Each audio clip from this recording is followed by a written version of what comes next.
CET senior secondary द्वितीय पारी परीक्षा 22/10/2024 हिंदी प्रश्नों के संभावित उत्तर। प्रश्न 1, निम्नलिखित वाक्यों में अशुद्ध वाक्य है। आप यहाँ बैठो। बी, बच्चा माँ के बगल में बैठा था। सी, आपका पत्र मिला। डी, वह निरोग हो गया। तो इसका सही उत्तर होगा आप यहाँ बैठो। ये अशुद्ध लगता है क्योंकि सही होना चाहिए था आप यहाँ बैठिए। निरोग सही है, शब्द है, और यहाँ पर बैठिए होना चाहिए था। प्रश्न 2, सूची फर्स्ट को सूची सेकंड में सुमेलित कीजिए। तो सुमेलित करना है, एक तरफ समस्त पद है, दूसरी तरफ समास है। समास और समस्त पदों में सबसे पहले समस्त पद ए में अनुरूप, तत्पुरुष समास, निर्भय द्वंद्व समास, अमोघ बहुब्रीहि समास, धनुर्वाण अव्ययीभाव समास। अब इनको सही क्रम से बैठाना है। तो एक तरफ हमको दिया गया है ABCD क्रम और नीचे भी ABCD क्रम, यानी ए में ए दे रखा है, तो इसमें कौन सा आएगा। अब अपने पास ए जो विकल्प है उसमें दे रखा है ए के अंदर 2, यानी कि अनुरूप के अंदर द्वंद्व समास सही नहीं बैठ रहा, तो ए विकल्प को लेना ही नहीं है। उसके बाद देखना है निर्भय। निर्भय में दे रख 2 नंबर 4, बी के अंदर ऑप्शन है 4, अव्ययी भाव समास। तो अपने पास ऑप्शन 4 सही है और इसी के अनुसार सारे हम देखते हैं तो ये सभी हमारे पास सही हो जाते हैं, तो बी ऑप्शन सही है। तीसरा है अपने पास प्रश्न, कौरव शब्द में प्रत्यय है। कौरव शब्द में कौन सा प्रत्यय है। एक अ, बी में औ, सी व, डी क। तो इसमें उत्तर आएगा अ प्रत्यय है। प्रत्यय हमेशा पीछे लगते हैं। प्रश्न 4, निम्नलिखित में आग का पर्यायवाची शब्द कौन सा है। आग, अग्नि। अग्नि का पर्यायवाची कौन सा है। ए कृशाणु, बी अंशु, सी अवनि, डी दृग। तो यहाँ पर अग्नि का पर्यायवाची या आग का पर्यायवाची है कृशाणु, क्योंकि अंशु है जो किरण का पर्यायवाची है, अवनि है जो धरती का पर्यायवाची है, दृग है वह नेत्र का पर्यायवाची शब्द है। तो इस हिसाब से हमारे यहाँ पर आग का पर्यायवाची शब्द कृशाणु होगा और हमारा जो उत्तर होगा वह होगा ए। हमारा ए विकल्प बिल्कुल सही है। अब आता है प्रश्न 5, आज लड़कों ने सूर्य ग्रहण का रहस्य जान लिया है। इस वाक्य में अव्यय हैं।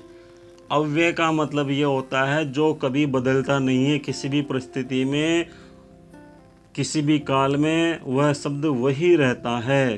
तो यहाँ पर दे रखा है ए सूर्य ग्रहण, बी है, सी रहस्य, डी आज। हमारे पास उत्तर होगा इसका डी आज। आज अव्यय है और यह हमारा उत्तर है, क्योंकि आज किसी भी काल परिस्थिति में वह आज ही रहेगा। इसके बाद आता है प्रश्न नंबर 6 और प्रश्न है, निम्नलिखित में सकर्मक क्रिया युक्त वाक्य कौन सा है। सकर्मक का मतलब जिसमें कर्म हो साथ में, वह सकर्मक, ऐसी क्रिया। तो सकर्मक क्रिया वाला शब्द वाक्य कौन सा है। ए मैं घड़ा भरता हूँ, बी उसका सिर खुजलाता है, सी जी घबराता है, डी वह लजा रही है। तो यहाँ पर हमारा उत्तर होगा ए मैं घड़ा भरता हूँ। यहाँ पर क्रिया भरने की हो गई, घड़ा भरने की क्रिया है और वह कर्मयुक्त है। प्रश्न 7, विषम शब्द का संधि विच्छेद है। ए विष प्लस म, B v plus sum, C v plus sum, D v plus sum. सही उत्तर है सी। प्रश्न 8, अमित और अमित शब्द युग्म का संगत अर्थ निम्न में से है। 2 शब्द दिए गए हैं अमित और अमित, इनका अर्थ क्या है। ए लोहा और काला। बी निपुण अतिशय। सी अत्यधिक और शत्रु। डी पर्वत और सागर। तो इसका उत्तर होगा सी अत्यधिक और शत्रु, यानी पहले अमित का अर्थ है अत्यधिक, दूसरे अमित का मतलब है शत्रु। अमित का मतलब होता है अनंत असीम जिसे मापा न जा सके, और दूसरे अमित का मतलब होता है जिसका कोई मित्र न हो। अ यानी नहीं, मीत यानी मित्र, जिसका कोई मित्र न हो यानी शत्रु। प्रश्न 9, उच्चारण शब्द का संधि विच्छेद है। ए उत प्लस चारण। बी उच्च प्लस चरण। सी उच्चा प्लस रण। डी उच्च प्लस रण। सही उत्तर होगा इसका उत प्लस चारण, क्योंकि यहाँ व्यंजन संधि है, और इसमें होगा आंसर ए। प्रश्न 10, निम्नलिखित में प्रज्ञे का विलोम शब्द है। जो विकल्प दे रखे हैं उनमें विलोम क्या होगा प्रज्ञे का। ए ज्ञानी। बी बुद्धिमान। सी अति। डी अज्ञ। सही उत्तर होगा अज्ञ, क्योंकि प्रज्ञे का अर्थ होता है विद्वान, चतुर, बुद्धिमान, प्रज्ञा संपन्न, जानने वाला, इंटेलिजेंट, वाइज। जबकि हमारे पास अज्ञ, इसका जो विलोम है उसका अर्थ होता है ज्ञान से शून्य मूर्ख आदमी, उसको हम अज्ञ कहते हैं। तो प्रज्ञे का विलोम अज्ञ, आंसर डी। प्रश्न 11, अनेकार्थक शब्द अंक का निम्नलिखित में कौन सा एक अर्थ नहीं है। ए भाग्य। बी अध्याय। सी संख्या। डी किरण। 4 विकल्प दिए गए हैं, तो यहाँ पर हमारा जो उत्तर होगा वह होगा डी किरण।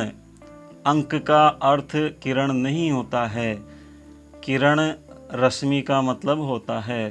तो अंक के अनेक अर्थ हैं, जैसे संख्या, गोद, चिन्ह, भाग्य, गिनती के अंक, नाटक के अंक, ये सभी होते हैं, लेकिन किरण नहीं होता है। प्रश्न 12 है, जिस संज्ञा या सर्वनाम की विशेषता बताई जाए वह कहलाता है। संज्ञा की या सर्वनाम की विशेषता बता रहे हैं, वह उस शब्द को क्या कहेंगे, वो संज्ञा या सर्वनाम क्या कहलाता है। ए क्रिया विशेषण। बी सार्वनामिक विशेषण। सी विशेषण। डी विशेष्य। तो यहाँ पर उत्तर होगा डी विशेष्य। जिस संज्ञा शब्द की या सर्वनाम शब्द की विशेषता बताई जाती है उसे हम विशेष्य कहते हैं। क्रिया विशेषण क्रिया की विशेषता बताने वाले विशेषण शब्द वे होते हैं जो संज्ञा या सर्वनाम की विशेषता बताते हैं। जैसे कुत्ता काला है तो काला शब्द विशेषण हो गया, जबकि सार्वनामिक विशेषण वे होते हैं जो संज्ञा के पहले लग करके संज्ञा शब्द की विशेषण की तरह विशेषता बताते हैं। जैसे मेरी पुस्तक, कोई बालक, किसी का महल, वह लड़का, वह बालक, वह पुस्तक, वह आदमी, वह लड़की, ये सारे के सारे सार्वनामिक विशेषण हैं। वे सभी सर्वनाम जो विशेषण की तरह प्रयुक्त होते हैं संज्ञा शब्द के पहले लगकर सार्वनामिक कहलाते हैं। यहाँ पर हमारा उत्तर डी है। प्रश्न 13, निम्नलिखित में अप्रत्यय युक्त शब्द कौन सा है। ए उठान। बी भार। सी खिंचाव। डी कर्तव्य। हमारा उत्तर होगा भार। भार, जैसे कि पहले प्रश्न आया था कौरव, सेम इसी तरह से है ये भी। प्रश्न नंबर 14, निम्नलिखित में शुद्ध वर्तनी युक्त शब्द है। शुद्ध वर्तनी वाले शब्दों को छांटना है। ए अतिथि। बी ईर्ष्या। सी आशीर्वाद। डी सामर्थ्य। ई स्वस्थ्य। तो यहाँ पर हमारा जो सही उत्तर होगा चारों विकल्पों में से वह डी होगा, क्योंकि डी में दे रखा है हमको बी सी डी, अर्थात ईर्ष्या, आशीर्वाद और सामर्थ्य। बाकी अतिथि का सही शब्द होगा ती पहले थी बाद में और स्वास्थ्य में वा आएगा। प्रश्न 15, निम्नलिखित में से CORRIGENDUM करिजेंडम के लिए उपयुक्त हिंदी शब्द है? ए अनुबंध, बी सूचना, सी शुद्धिपत्र, डी परिपत्र।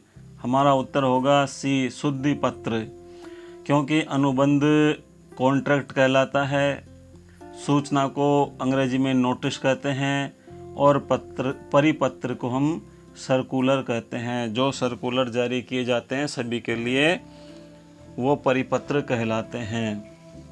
यहाँ पर जो चारों विकल्प दिए गए थे प्रश्न के अनुसार हमारा उत्तर होगा शुद्धिपत्र। इसके बाद आता है प्रश्न नंबर 16 है, निम्नलिखित में कौन एक सरकारी पत्र है? सरकारी पत्र कौन सा इनमें? ए ज्ञापन, बी परिचय पत्र, सी शोक पत्र, डी निमंत्रण पत्र। तो सीधा सा प्रश्न है बिल्कुल, और इसका उत्तर होगा ए ज्ञापन। निम्न में से ज्ञापन ही सरकारी पत्र है, क्योंकि ज्ञापन को अंग्रेजी में कहते हैं मेमोरेंडम।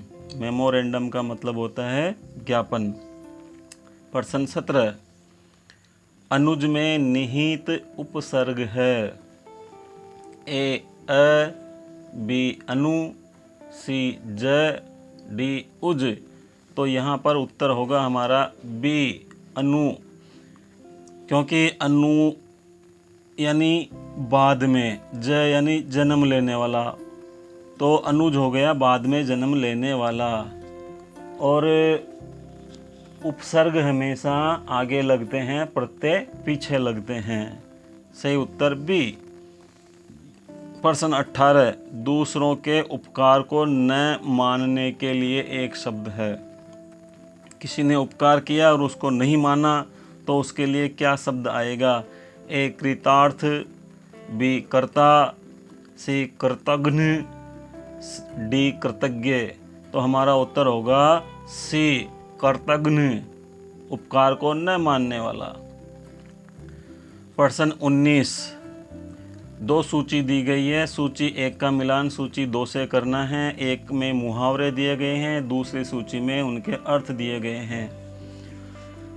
तो मुहावरा है खून पसीना एक करना, गांठ बांधना, सी में है जान पर खेलना और जहर उगलना। 4 मुहावरे हैं और 4 ही इनके अर्थ हैं। साहसिक कार्य करना, कठिन परिश्रम करना, खूब याद करना, अपमानजनक बात करना।